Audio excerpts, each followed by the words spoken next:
자, 의석을 정돈해 주시기 바랍니다. 성원이 되었으므로 회의를 속개 선언합니다.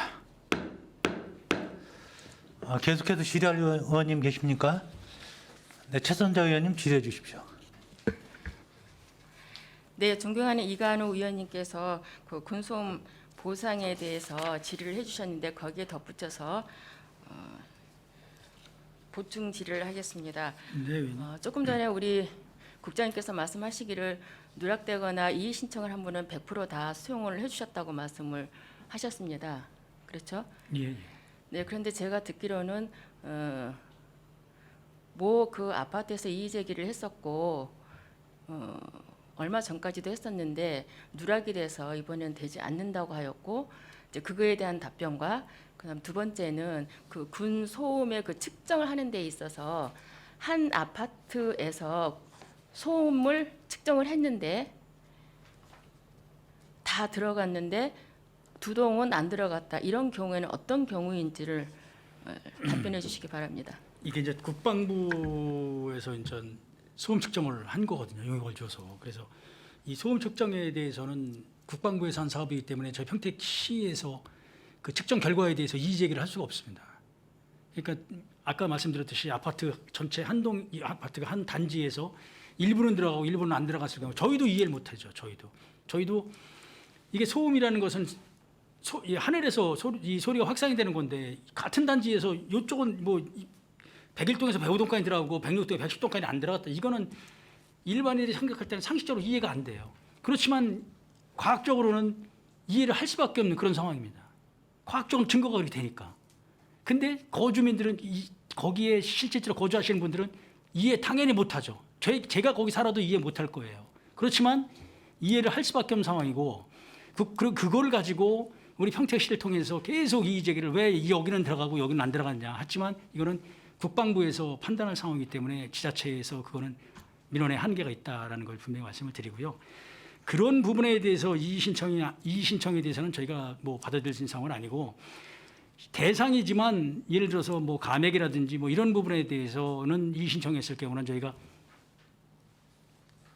초법적으로 확대 해석을 했다라고 그건 분명히 말씀을 드립니다. 그런 부분에 대해서는 저희가 이의 신청에 대해서는 100% 적극적으로 능동적으로 했다는 말씀을 드리고요. 그리고 지금 제 전제 말씀드린 이 대상지를 선정하는 데서 이의 신청에 대해서는 우리 평택시에서는 그걸 받아들이는 데는 한계가 있다. 저희 평택시의 권한 바뀌기 때문에 그런 부분에 대해서는 어려움이 있었다는 걸 말씀드립니다. 네, 그렇다고 한다면 현장의 생생한 목소리로 지금 소음피로 인해서 그 다른 타 동보다도 실질적으로 그 타 동도 그 제외된 동이 굉장히 소음이 크다라는 증인과 증거와 또한 주민들이 있습니다. 이것을 지금 국방부에서 측정하기 때문에 우리 시에서는 그거에 대해서 과학적이기 때문에 이 신청이라도 받아들일 수가 없다라고 말씀하셨습니다. 저희가 그거는 네. 국방부에 네. 한두 번 그 주민들의 민원 사항이라든지 주민들의 건의 사항이라든지 그런 거는 한두 번 저희가 건의한 게 아니고 국방부 장관 면담도 몇 번을 요청했었고요. 계속 지속적으로 지금 현장의 목소리는 이렇다는 거고 현장에 나와서 그 설명을 할 때도 직접 나와가지고 설명을 할 때도 그 얘기 다 국방부에서 그 담당관들이 나와서 다 얘기를 드린 상황이거든요. 그래서 이런 부분에 대해서는 지속적으로 건의를 하고 있습니다. 지금 저희는 이런 상황이다. 지금 현장에서 저희 그 얘기를 해요. 우리도 공무원이지만 그 사이에 민원인과 국방부하고 사이에 낀 지자체는 전국에 16개 지자체가 있는데 16개 지자체 공무원들은 너무 힘들다는 거 분명히 말씀을 드려요. 이분들은 그런 거에 대한 어려움이 있으면 보상을 받지만 당신들은 법을 제정을 해서 보상을 준다라고 하지만 이 사이에서 이거를 접수를 받아서 이거를 전달하는 그 매개체에 있는 그 지자체 공무원들은 너무 힘들다는 거 분명히 얘기를 해요. 그래서 이런 어려움이 있으니까 너네들이 현장 저희가 구도로도 전달을 하고 문서로도 전달을 하고 뭐 한두 번 전달하는 게 계속 지속적으로 하고 있습니다. 그래서 국방부의 답변은 이게 이제 그 측정 시기가 뭐 변경이 된다든지 아니면 뭐 다시 재측정을 한다든지 했을 경우에는 뭐 그때 대해서 변경을 하겠지만 지금의 기존의 그 측정한 사항을 가지고 변경을 할 수는 없다라는 그런 답변입니다. 의원님 제가 추가 답변 드릴까요? 예, 추가 답변 드리겠습니다. 예. 먼저 이제 민원 이의 신청 받은 건이 제가 아까 60여 건이 조금 넘는다 그랬는데 그 중에서 대부분은 다 보면 공보상 확인이 가능한 내용이 다 대부분이고 주로 안 되는 거는 이제 법적인 문제나 아니면 전입 전출 그다음에 직장 관계를 본인들이 파악을 잘못한 경우도 더러 있습니다. 그렇지만 이제 대부분 다 저희가 내용 확인해 보면 예를 들어서 전입 신고일이나 아니면 전출 날짜가 잘못된 경우 뭐 본인들이 잘못 계산을 했기 때문에 이제 그런 건 다 이해가 된 건이고요. 대부분 다 이의 신청 들어오면 긍정적으로 검토를 한 사례가 많고요. 그다음에 같은 아파트나 같은 빌라 단지 내에도 어디는 들어가고 어디는 안 들어간 거는 왜 그러냐면 소음 측정기를 놓고 전체적으로 동일한 시간이나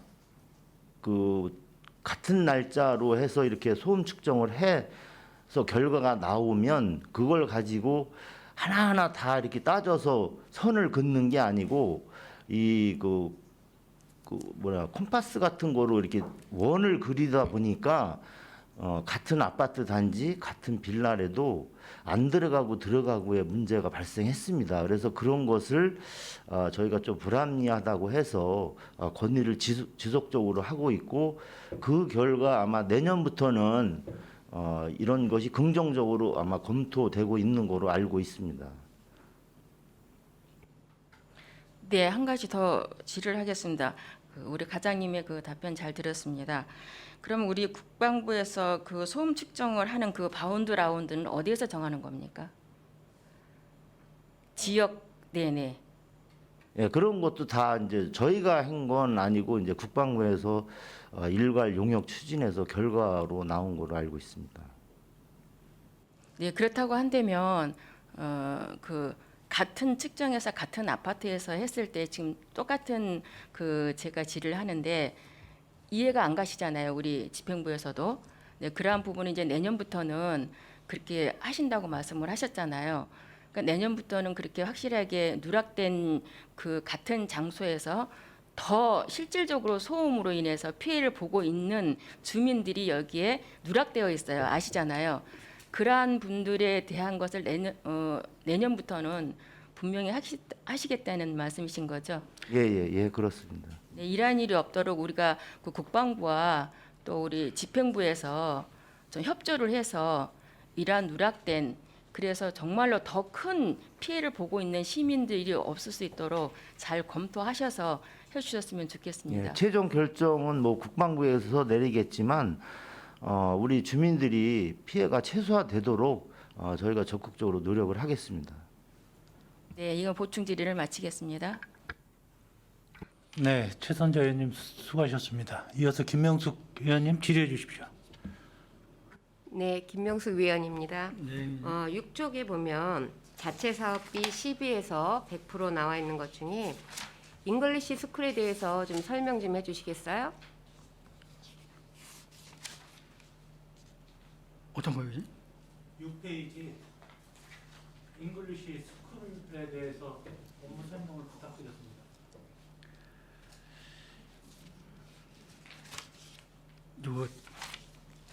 이거는 그러니까 잉글리시 스쿨은 결과적으로 이제 영어를 교육하는 건데요. 이거는 요 다음에 의원님 국제교류재단에서 이게 사업이거든요. 다.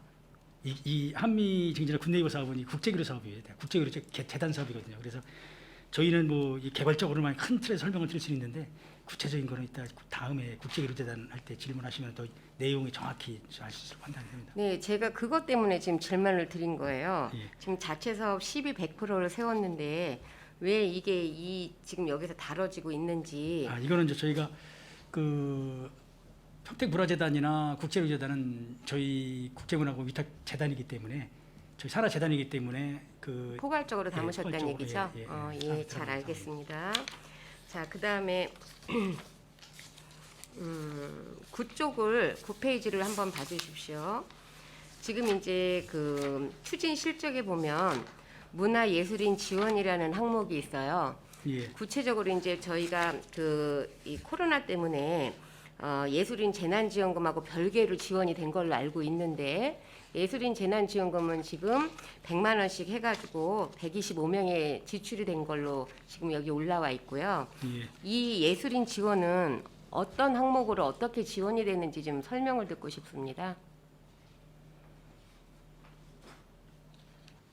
예, 말씀드리겠습니다. 이 예술인 지원 사업은요, 우리 평택시 관내에서 활동하시는 예술인들을 주로 대상으로 해서 예술인들한테는 예술 활동을 지원을 해드리고 시민들한테는 공연이나 전시를 향유할 수 있도록 기회를 제공하는 그런 사업이고요. 크게 이제 5가지 카테고리로 나눠서 창작 지원 사업이 있었고, 시민 예술단체 지원 사업, 그다음에 생활문화 지원 사업, 문화예술교육, 그다음에 상설 공연 이렇게 5가지 분야로 해서 총 14건에 11억 1,800만 원을 지원했습니다.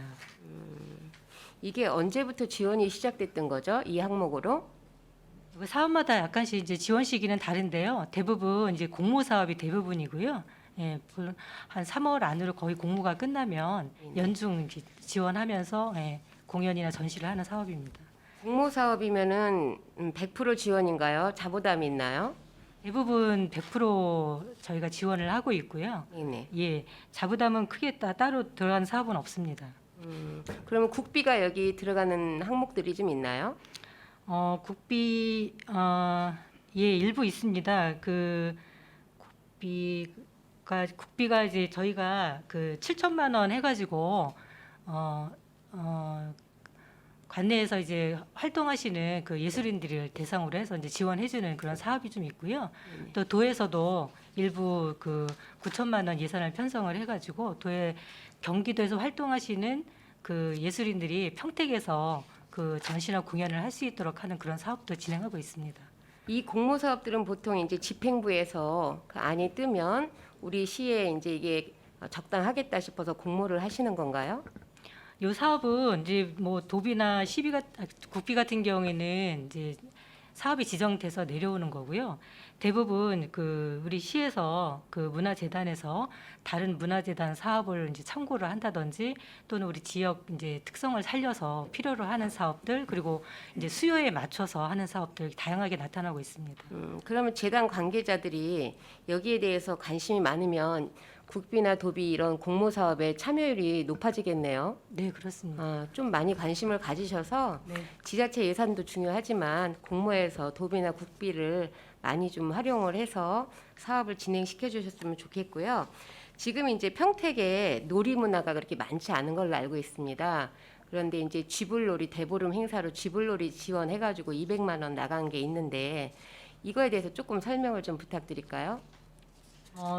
이제 저희가 대보름 축제라고 해서 그 세계 마을에 이제 전통적으로 내려오는 그런 대보름 행사를 지원하기 위해서 1,950만 원을 예산을 편성을 했었습니다. 근데 이제 올해는 또 코로나로 인해서 집합 금지가 있다 보니까 다른 2개 행사는 다 취소가 되고 그 진이면의 오룡마을 한 곳에서만 간단하게 제례만 진행을 했습니다. 그런 내용이었습니다.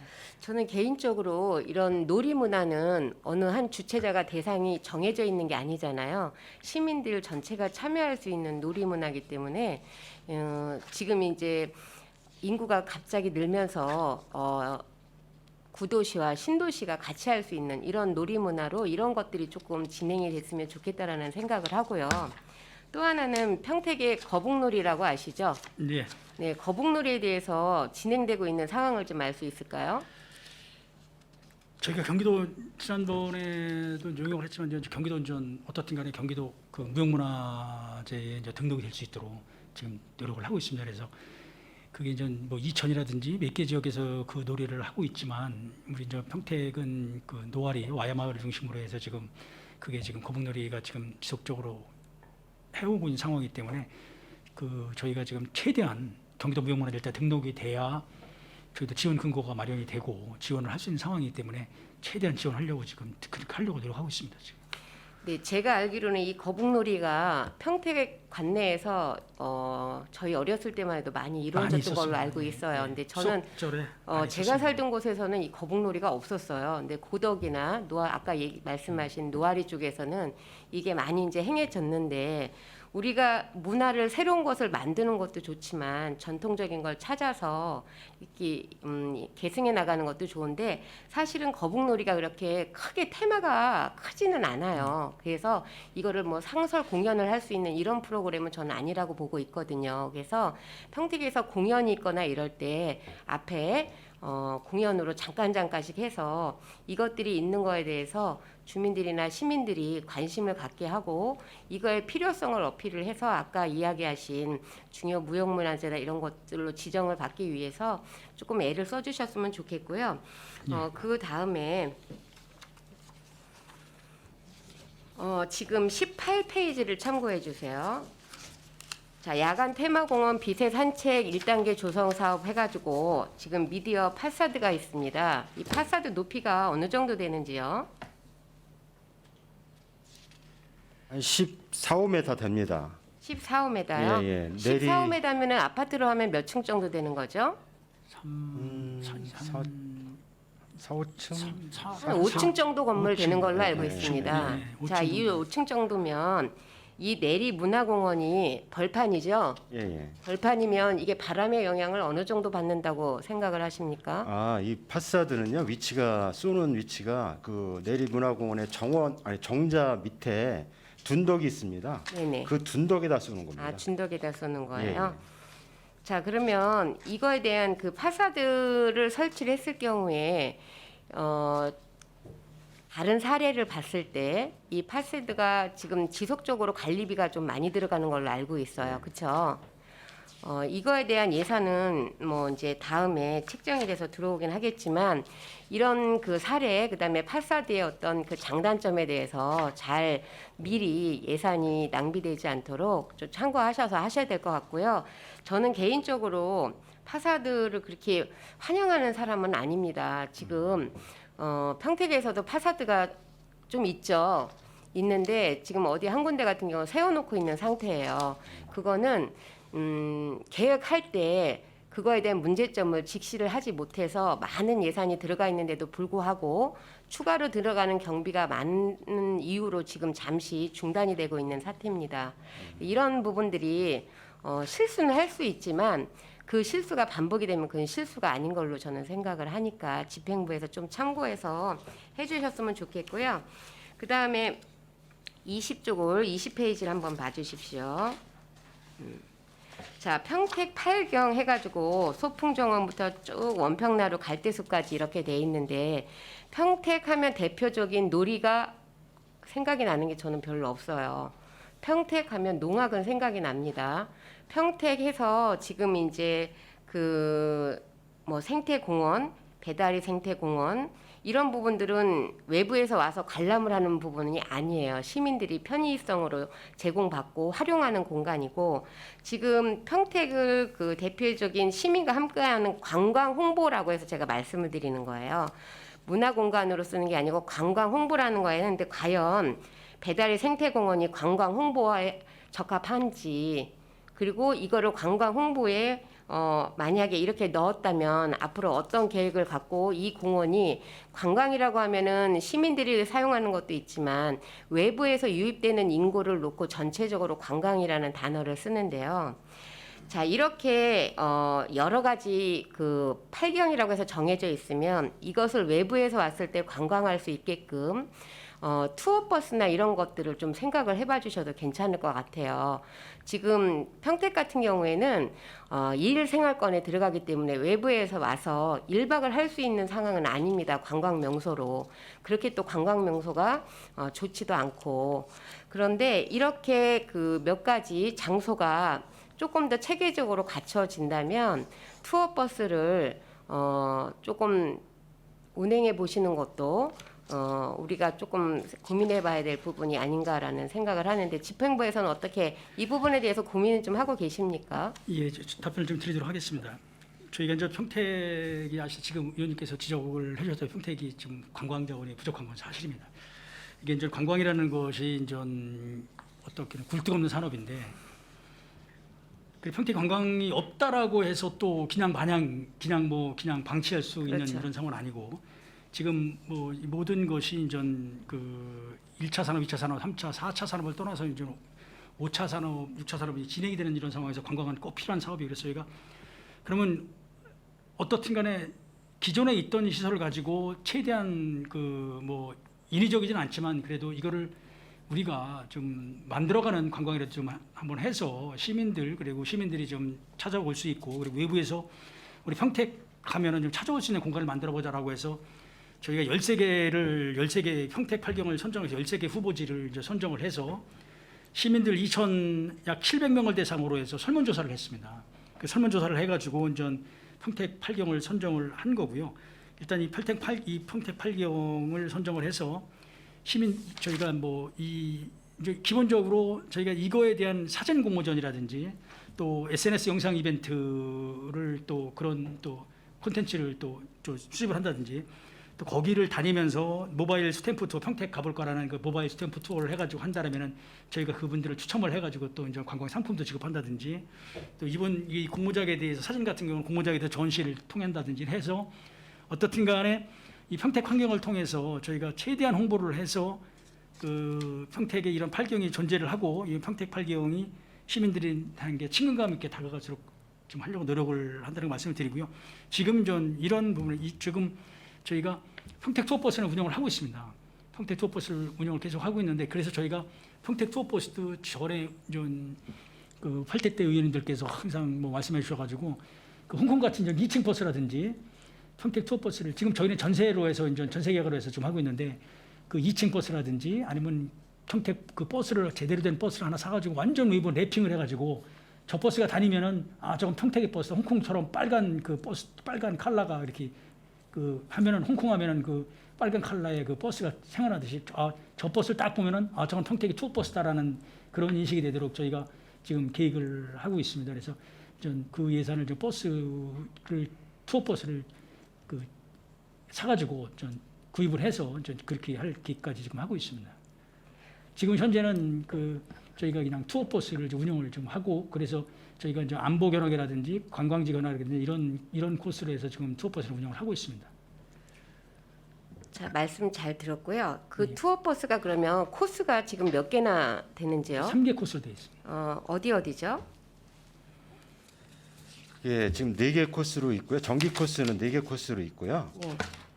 저희가 좀 하반 5월부터 운행을 했는데 이거를 좀 더 활성화를 해보고 싶었습니다. 그래서 시민들이 원하는 곳에 좀 많이 가는 예를 축제를 평택호에서 한다 그러면은 그때 시즌에 맞춰서 평택호를 계속 운영할 수 있는 이런 다양한 활용 방안을 좀 세부적으로 짰습니다. 그래서 코스는 또 시민 단체가 10명 이상 또 수요가 있으면은 그분들이 원하는 코스대로 운행할 수 있게 이렇게 또 해드리고요.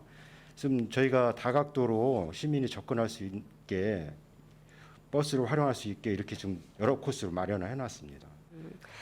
네, 답변 잘 들었고요. 그러면 이 투어버스를 이용하는데 대금은 어떻게 되는지요? 비용은? 지금 10,000원 받고 있습니다. 1인당 10,000원입니까? 예. 아이들도?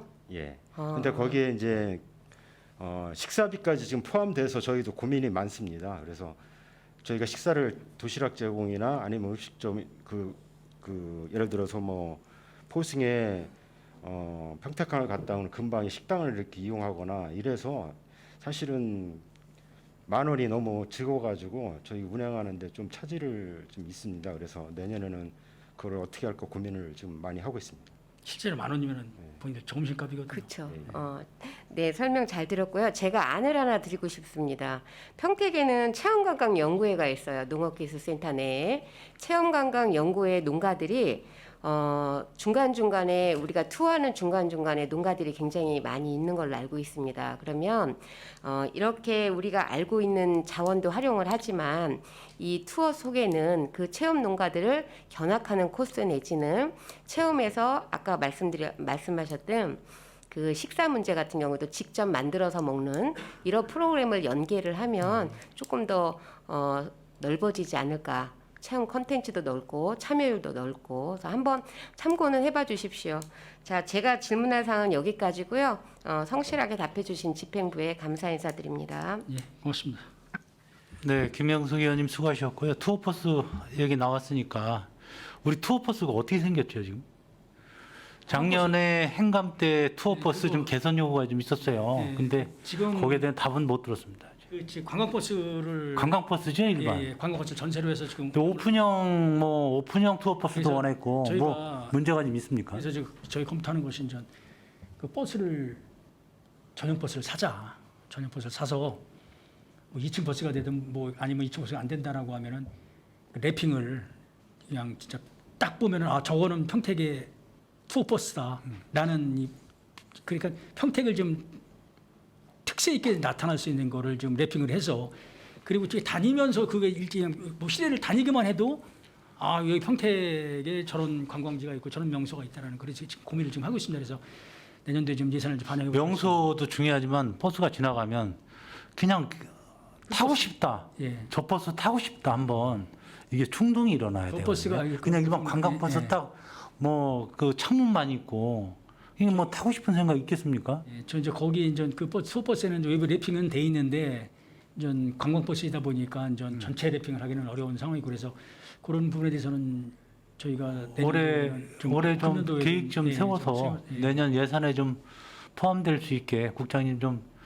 책임 좀 져주실 수 있습니까? 알겠습니다. 네, 감사합니다. 아저씨 또 질의하실 의원님 계십니까? 네, 최선자 의원님 질의해 주십시오.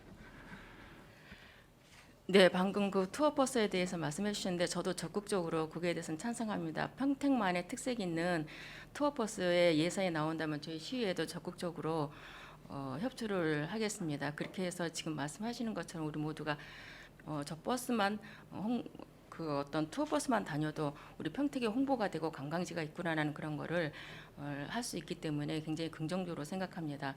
제가 질의하고 싶은 건 20페이지입니다. 20페이지에 보면은 그 설문조사를 통해서 조금 전에 우리 국장님께서 2천여 명의 설문조사를 통해서 13개 중에서 평택 8경이 정해진 걸로 제가 이해하고 있습니다. 맞죠? 예, 예. 네. 그 중에 보면은 평택 섭길이 있습니다. 예, 섞여 있습니다. 네, 평택 섭길에 탄생한 배경에 대해서 알고 계시는 대로 말씀해 주셨으면 좋겠습니다. 평택숲길은 그 네. 시민 그 평택숲길 위원회에서 뭐 한 걸로 저는 알고 있고요. 그래서 그 섭길은 저희가 이제 매년 섭길 그 위원회 이제 예산은 지원하고 있습니다. 지원하고 있고 섭길에서는 그 길에 대해서 이제 그 정비를 하고 이정표 그 뭐 리본 설치라든지 아니면 안내 표지판 설치라든지 이런 걸 지금 하고 있는 상황인데. 그래서 저희도 지금 평택의 둘레길이 뭐 과수원길, 시내길, 평택 섭길 이제 세 가지가 이제 평택구청 자체 둘레길이고요. 그리고 이제 경기 둘레길이라 해가지고 경기도 전체를 순회하는 둘레길이 지금 하나 있습니다. 그래서 그리고 이제 또 서해안 관광길이라 해가지고 이제 그 김포로부터 시흥으로 해서 화성으로 해서 우리 평택으로 해서 이어지는 이 서해안 관광길이 하나 있는데 지금 그 관광길이 개발이 된 상황이고 경기 둘레길 같은 경우는 경기도 44코스가 이제 그 평성에서 계양까지 가는 코스가 44 코스거든요. 그래서 요 부분에는 그저 우리 평택 전체 둘레길 중에 한 섭길에 대해서는 저희도 그 지원을 좀 확대를 하려고 지금 계속 노력은 하고 있습니다. 네, 저희 과장님께 질의드리겠습니다. 지금 저희 국장님 답변 잘 들었습니다. 제가 알고 싶은 건 평택 섭길이 탄생한 배경의 역사를 묻고 있는 겁니다. 네, 말씀드리겠습니다.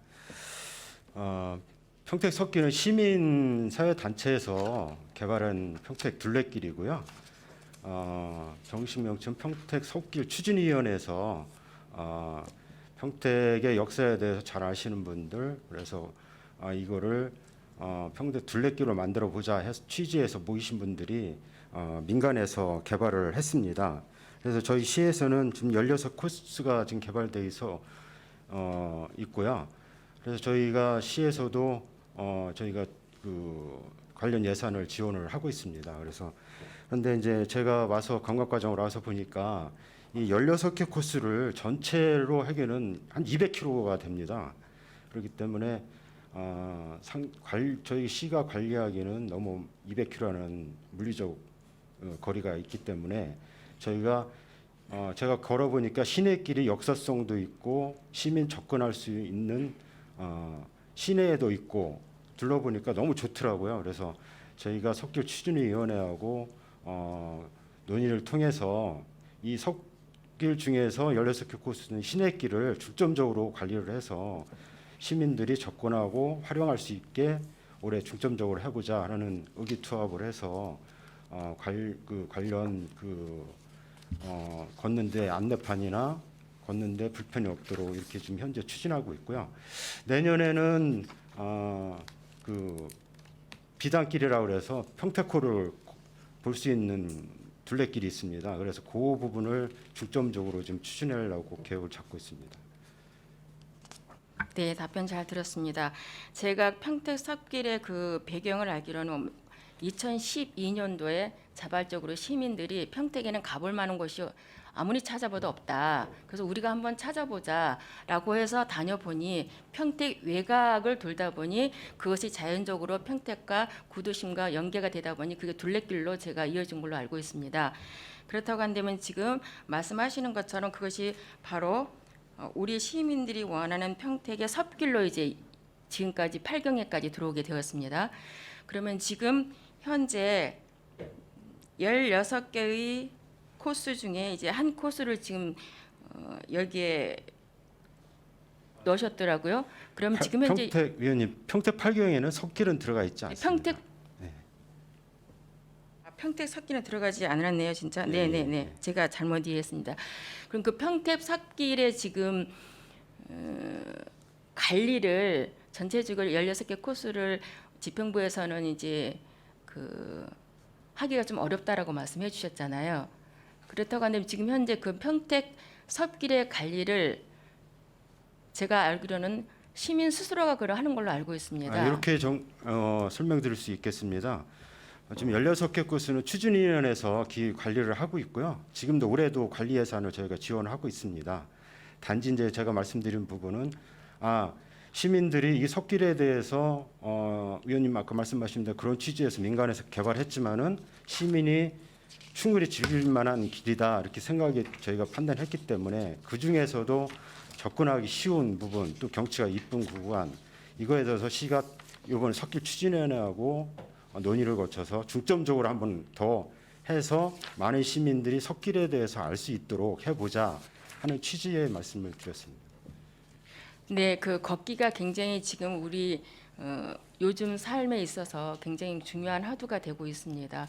물론 우리 자전거 도로도 잘 되어 있지만 걷기는 누구나가 다 할 수 있는 그러한 어떤 코스를 만들어서 시민들이 스스로가 만들었기 때문에 이거에 대한 관리를 좀 더 검토를 하셔서 해주셨으면 그런 바람이 있습니다. 예, 위원님. 저희가 관리 안 한다는 취지는 아니고요. 기존의 그 예산을 그대로 섭길 추진위원회 통해서 예산 지원해서 관리가 되도록 하겠다는 말씀을 지금 분명히 드립니다. 위원님 저희가 5천만 원인가요? 예산이? 아닙니다. 예, 5천만 원. 네, 섭길 추진은 1년에 5천만 원씩 예산 지원하고 있는 상황입니다. 그래서 그 돈을 가지고 섭길 추진위원회에서는 섭길 관리를 좀 하는 상황입니다. 네, 이상으로 저희 질의를 마치겠습니다. 네, 최선자 의원님 수고하셨고요. 한 가지 더 덧붙이면 석길도 나왔고 둘레길도 나왔는데 평택에 자전거길이 굉장히 잘 돼 있어요. 근데 이제 우리 전국에 그 자전거 인증센터가 있어요. 인증센터가 있는데 몇 개인지는 몰라요. 그래서 이제 평택호가 관광단지가 완성이 되면 앞으로 인증센터가 하나 좀 있었으면 평택호에 그리고 이제 우리 그 자전거 종주길에 평택호도 넣을 수 있도록 준비가 좀 필요하겠다. 그럼 굉장히 좋은 코스라고 생각을 하거든요. 예, 지금 경기도에서 그 자전거 매니아들은 평택의 자전거길을 최고로 치고 있습니다. 예, 최고인데 최고로 치고 있는데 지금 용인에서 요산을 거쳐서 내려올 때 일부가 단절이 돼 있는데 그 구간이 완공이 되고 그리고 지금 우리 그 평택호로 연결되는 그 구간만 되면은 저는 거기에 그 지금 위원님께서 말씀하신 그 자전거 스탬프 찍는 거 인증센터. 하나를 예. 지금 자전거 매니아들이 타고 가다 쉬어서 좀 음료수도 한잔 하고 할 수 있는 그런 공간, 그리고 인증받은 그 공간 다 마련된 생각합니다. 인증샷 좀 하고 우리 수첩에 찍는 게 있습니다. 그것도 좀 지금 준비를 해야 2, 3년 뒤에 이제 평택구까지 자전거길이 완성이 되는데 지금 준비를 하면 충분히 될 수 있을 것 같아요. 그때 가면 또 2, 3년 늦어요. 예, 좀 알겠습니다. 그쪽 관광 좀 차원에서 좀 네네. 노력하겠습니다. 자, 또 저 지라실 의원님 계십니까? 지금 지금 이제 세 개과 하는데 굉장히 시간이 좀 많이 걸리거든요. 그래서 이제 중점사항 좀 문의하시고 답은 또 간결하게 이렇게 하셔야 될 것 같아요. 이거 세 개과 가지고 아마 저녁 때까지 갈 것 같습니다. 다른 좀 재단도 많이 남아 있기 때문에 좀 고려해 주시기 바랍니다. 네, 이관우 의원님 질의해 주십시오. 이관우 의원입니다. 위원장님이 말씀하신 것처럼 최대한 짧게 답변 부탁드리겠습니다. 11페이지면 문화재 보존 관리 및 역사문화 자원 발굴에 대해서 먼저 궁금한 게 우리 소사동에 있는 대동법 시행 기념비 그 조치에 대해서는 지금 어떻게 조치가 좀 취해지고 있습니까?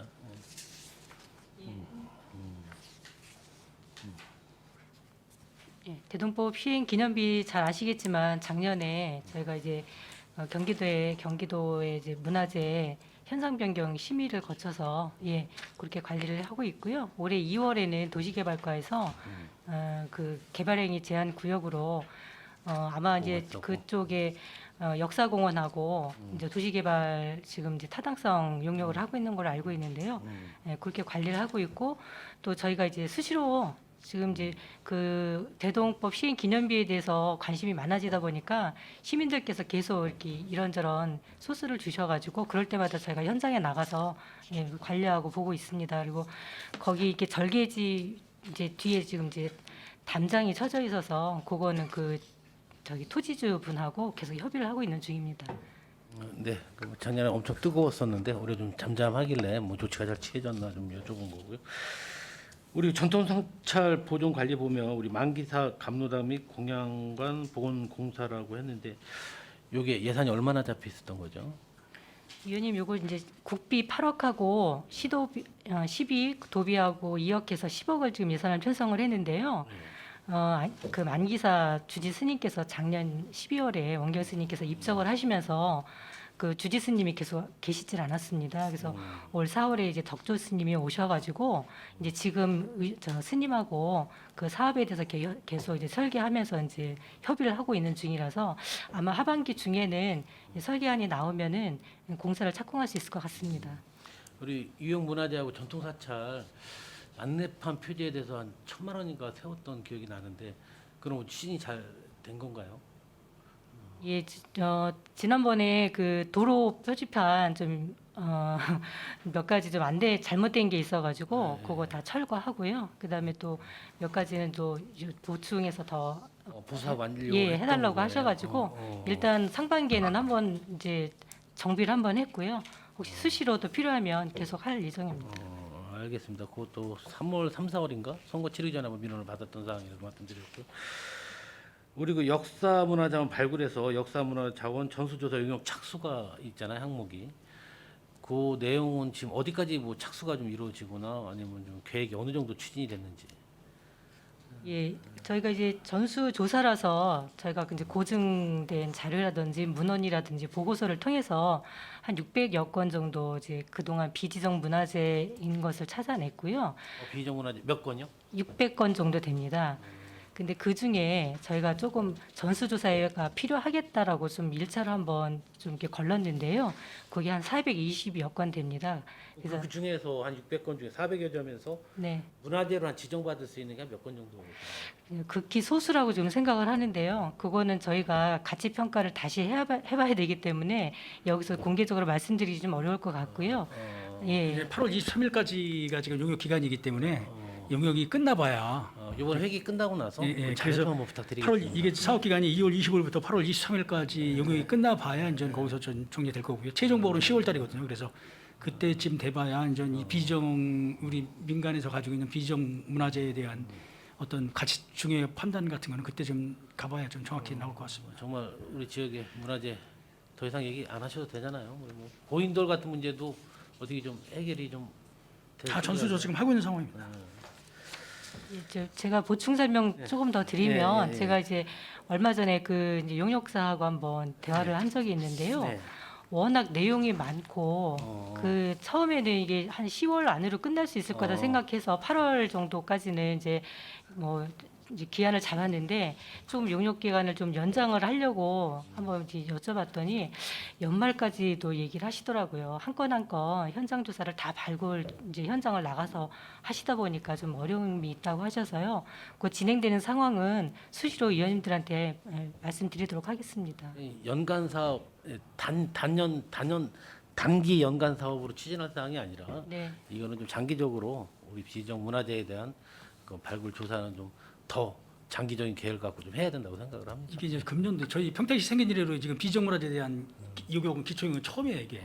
이게 처음 하는 거기 때문에 이게 이제 국장님이 있으니까 이것도 이루어지는 이게 처음 하는 거기 때문에 만약에 이게 그 기본 용역이 됐다라고 하면은 나중에 그걸 가지고 그 문화재 가치가 있는 거는 문화재 등록을 하려고 한다라고 하면은 또 본용역을 또 한번 또 해야 될 상황이에요. 예. 아니 근데 정말 중요한 사업. 지금은 이제 발굴 용역이라고 그렇게 예. 보시면 될 거예요. 예. 잘 더 추진해 주시고 우리 13페이지 한번 봐주시면 여기 2월달 업무 보고 때 분명히 안재원 기념관 건립에 대한 기본계획 수립 용역 착수해서 그거에 대한 구체적인 계획이 나올 거로 기대를 했는데 이번 업무 보고 때는 그 안재원 기념관 건립에 대한 게 좀 빠져 있어요. 뭐 그때 당시에 뭐 역사공원 뭐 LH 역사공원 뭐 조성해서 거기다 한다 뭐 어쩐다 이렇게 얘기가 나와서 지금은 안재영 기념관이 그 LH하고 일단 협의가 정확히 끝나야 되는데 지금 LH하고 지금 계속 협의 중인 협의가 아직도 협의가 안 그런 상황입니다. 그래서 전 업무부가 이번에 보고를 안 드린 상황입니다. 우리 관악가로 넘어가서 17페이지 보면 우리 팽성 관광특구 지정 추진한다고 했잖아요. 우리 뭐 여러 차례 뭐 간담회도 열고 했는데 팽성 관광특구 지정에 대해서 지금 어디 단계까지 왔는지 좀 설명 좀 갖다 부탁드리겠습니다. 현재는 그 준비 상태입니다. 그래서 내년에 그 관광특구 지정 요건이 4가지 요건이 있는데 그 중에 2가지 요건이 지금 아직 구비가 안 돼 있습니다. 그래서 구비를 마저 해서 내년 12월 달에 신청할 계획이고요. 구체적으로 말씀드리면은 그 2가지 요건은 미비한 2가지 요건은 그 외국인 관광객이 1년간 그 특구에 10만 이상이 왔다는 걸 증명을 해야 됩니다. 그래서 이 용역을 측정할 수 있게 내년 본 예산에 확보를 할 계획이고요. 또 한 가지는 휴양 오락 시설, 관광 편익 시설 중에서 뭐 공립 편익 시설, 관광 안내 시설, 집객 시설, 상가 시설은 충족이 돼 있는데 휴양 오락 시설이 좀 보완이 필요합니다. 그래서 그 중에서 휴양 오락 시설 중에서 저희가 할 수 있다고 판단한 게 박물관입니다. 그래서 이 박물관을 그 안정리 그 예술인 창작 공간 2층에 공간이 있어서 여기다가 생활서 박물관을 구비를 할 계획입니다. 그래서 올 추경에 3회 추경에 3억 5천을 좀 반영을 해놨고요. 그래서 이것은 하반기까지 12월까지 임무대를 완료하고 내년에 10만 이상 관광객 측정을 실측을 해서 그게 나오면 결과가 나오면은 내년 12월쯤에 경기도를 통해서 문체부에 신청할 계획입니다. 쉽게 설명드리면 안정리역 객사, 안정리 관광, 이 팽성 관광특구 구간 안정리를 대상으로 중심 그 기획을 했던 건데 안정리만으로는 관광특구 대상이 안 돼요. 법적으로 안정리의 대상을 충족시킬 만한 기본 요건이 충족 필요 조건 요건이 안 돼요. 그래서 안정리의 이국문화와 객사리까지 그 농성이라든지 향교라든지 그 객사까지 연결되는 객사리의 자연 역사문화와 혼합형으로 해서 팽성 관광특구를 조성을 해서 결과적으로 이게 16만 7천 평이 탄생이 된 거고요. 4가지 중에서 2가지. 이 박물관은 이번에 3억 5천을 들여서 만든다라고 하면 이건 해소가 되는 거고 외국인 관광객이 1년에 10만 명 이상이 거기를 와야 되는 거거든요. 그래서 그거는 빅데이터 용역하고 빅데이터 자료하고 그 외국인이 카드 사용 내역을 그걸 실측을 해야 돼요. 그래서 그 예산이 1억인데 이거는 내년도 본 예산에 반영을 해서 한다라고 하면은 팽성 관광특구는 결론적으로 무조건 된다라고 충분히 말씀드립니다. 우리 지역에는 이제 송탄 관광 특구가 있잖아요. 그래서 그런 샘플이 또 있고 우리 특구를 지정받는 게 관광 특구 지정받는 게 왜 지정받으려고 이렇게 노력들을 많이 하시는 거죠?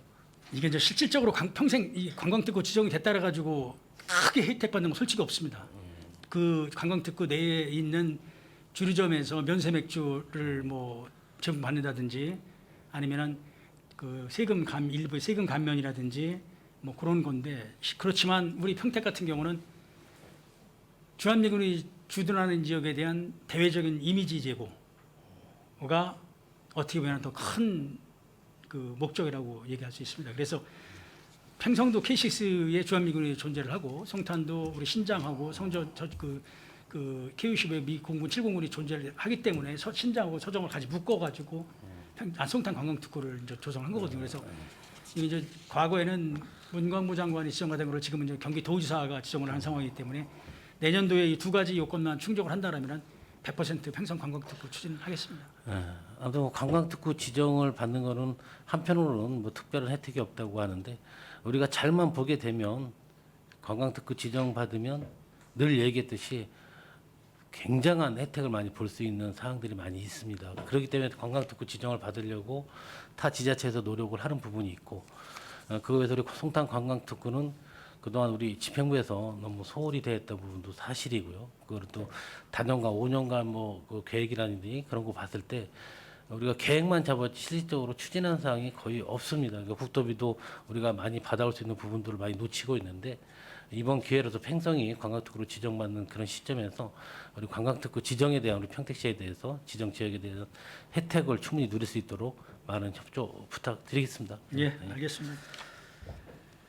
우리 19페이지 평택 한가락 페스트 추진이라고 했는데 그 메인 무대, 그러니까 메인 프로그램이죠. 그 창작 국악 콘서트가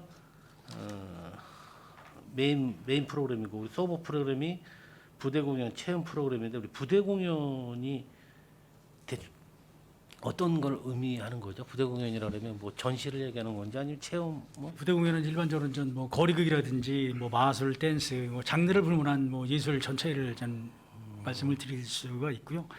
체험 같은 경우는 뭐 사물놀이라든지 한지공예, 뭐 솥대 만들기 이런 뭐 전통 문화를 현장에서 체험할 수 있는 그런 게 이제 체험 프로그램이고, 그 이제 메인 무대는 이게 우리 흔히 이제 평택에 대표 축제가 없다라고 이제 그런 말씀을 많이들 해서 저희가 소리악 축제라는 걸 진행을 했었는데 그 소리악 축제의 기반은 우리 그 유네스코에 등재된 그 우리 평택 전통농화 11-4호를 기반으로 한 그 소리악 축제였던 거를 그거를 뭐 베이스로 해서 이 한가락 페스타를 대표 축제로 이제 개발하기 위해서 지금 이번에 추진하는 겁니다. 그래서 우리 평택에 작년에도 기획을 했다가 작년에 코로나 때문에 못했고 금년에는 좀 저희가 이번에 하는 상황입니다. 그래서 10월 7일부터 10월 8일까지 이틀 동안 예산액은 4억 3천만 원을 가지고 좀 축제를 한번 해볼 계획입니다.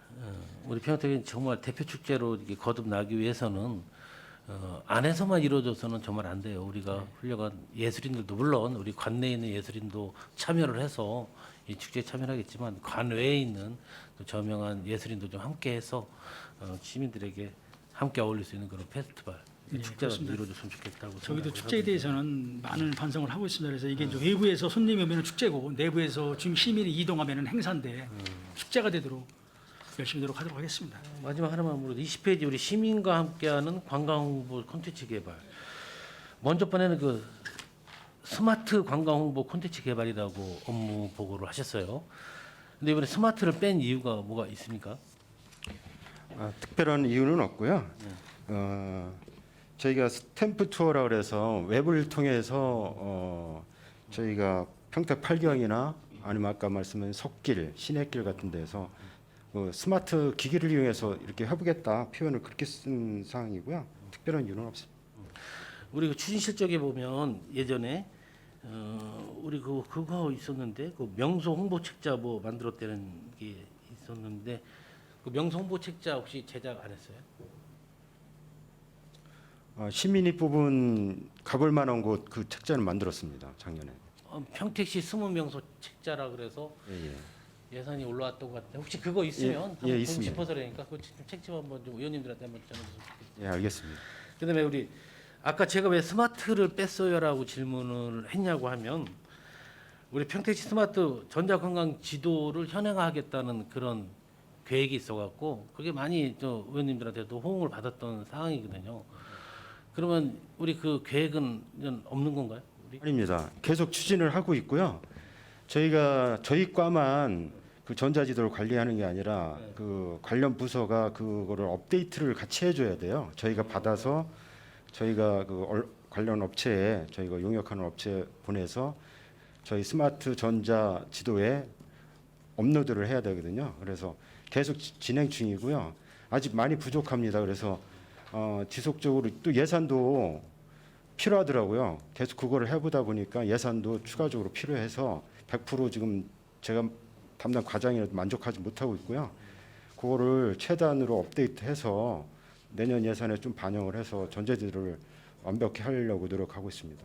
스마트 시대에 맞게 우리 스마트 관광지도는 우리 관광지 개발 같은 거 쉽게 볼 수 있고 관광지 쉽게 찾을 수 있고 편의시설 쉽게 들여다볼 수 있는 그런 스마트 관광지도는 꼭 전자 관광지도는 꼭 빨리 추진 좀 했으면 좋겠습니다. 예, 노력하겠습니다. 정말 수고 많으셨고요. 이상 뭐 질의 마치겠습니다. 예. 네, 이관우님 고생 많으셨습니다. 자,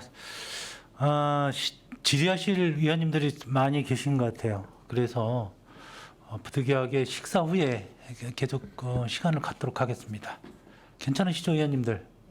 예, 지금 쭉 다 하기에는 좀 시간이 모자랄 듯해요. 자, 원활한 회의 진행 및 중식 시간을 갖기 위해서 정회하고자 합니다. 이의 있으십니까? 이의가 없으므로 2시까지 정회를 선언합니다.